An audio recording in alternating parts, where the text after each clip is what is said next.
22শে জানুয়ারির পবিত্র দিনটিতেই আমরা ভগবান শ্রীরামচন্দ্রের প্রথম মন্দির মুর্শিদাবাদ জেলায় আমরা তার ভূমি পূজন এবং শিলান্যাস অনুষ্ঠান সংগঠিত করব।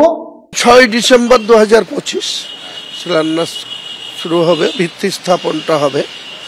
তারপরে মোটামুটি আমার টার্গেট 29-এর মোটামুটি জানুয়ারির দিকেই একটা ভালো দিন দেখে সেটাকে ওপেনিং করে দেওয়া হবে। কেউ মুর্শিদাবাদের রাম মন্দিরের শিলান্যাসের দিন ঘোষণা করে দিচ্ছেন, কেউ আবার সেই জেলাতেই বাবরি মসজিদের ভিত্তিপ্রস্তর স্থাপনের দিনক্ষণ বলে দিচ্ছেন। কার্যত এই প্রতিযোগিতার আঁচে জানুয়ারির শীতেও চড়ছে রাজনীতির পারদ। সম্প্রতি মুর্শিদাবাদ জেলায় বাবরি মসজিদ তৈরির ঘোষণা করেন ভরতপুরের তৃণমূল বিধায়ক হুমায়ুন কবির। পরদিনই সেই জেলায় রাম মন্দির তৈরির ঘোষণা করে বঙ্গীয় হিন্দু সেনা। ইতিমধ্যে সেজন্য ট্রাস্ট তৈরি হয়েছে, নাম দেওয়া হয়েছে বঙ্গীয় রাম সেবক পরিষদ চ্যারিটেবল ট্রাস্ট। সহসভাপতি হিসেবে রয়েছেন বিজেপি নেতা দেবজিৎ সরকার।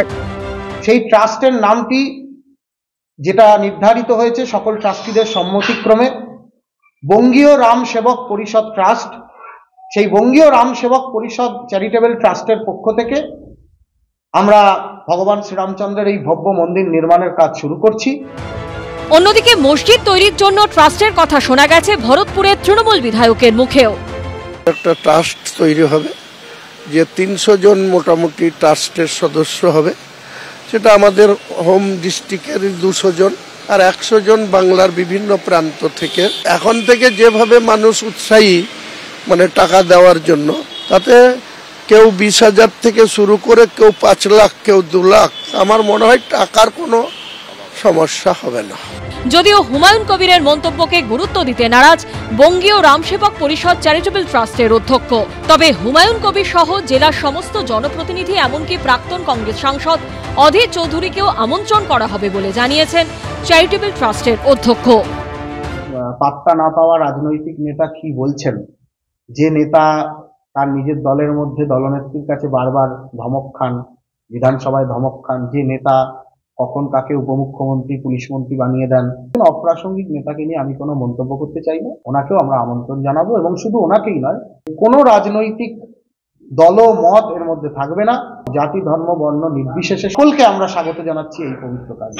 রাজ্যের মাননীয় মুখ্যমন্ত্রী মমতা বন্দ্যোপাধ্যায় থেকে শুরু করে রাজ্যের বিরোধী দলনেতা যতগুলি সাংবিধানিক পদ রয়েছে, তা দীর্ঘদিনের প্রাক্তন সাংসদ মুর্শিদাবাদের ভূমিপুত্র মাননীয় অধীর রঞ্জন চৌধুরী মহোদয়কেও আমরা আমন্ত্রণ জানাবো।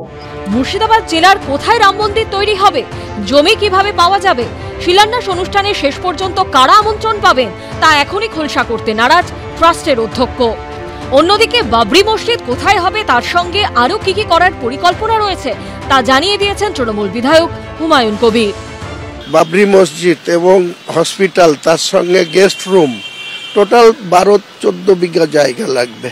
তো সেক্ষেত্রে বেলডাঙ্গা থেকে রেজিনগর, মানে বেলডাঙ্গা পিএস এর আন্ডারেই পড়বে। শিলান্যাস তো মুখ্যমন্ত্রীকে আবেদন করব। 2029-এ এটাকে পূর্ণাঙ্গ রূপ পাবে বা আনুষ্ঠানিকভাবে ওপেনিং করা হবে। তখন যিনি মুখ্যমন্ত্রী থাকবেন তিনি তো থাকবেনই, তার সঙ্গে ভারতবর্ষের প্রধানমন্ত্রী যিনি থাকবেন।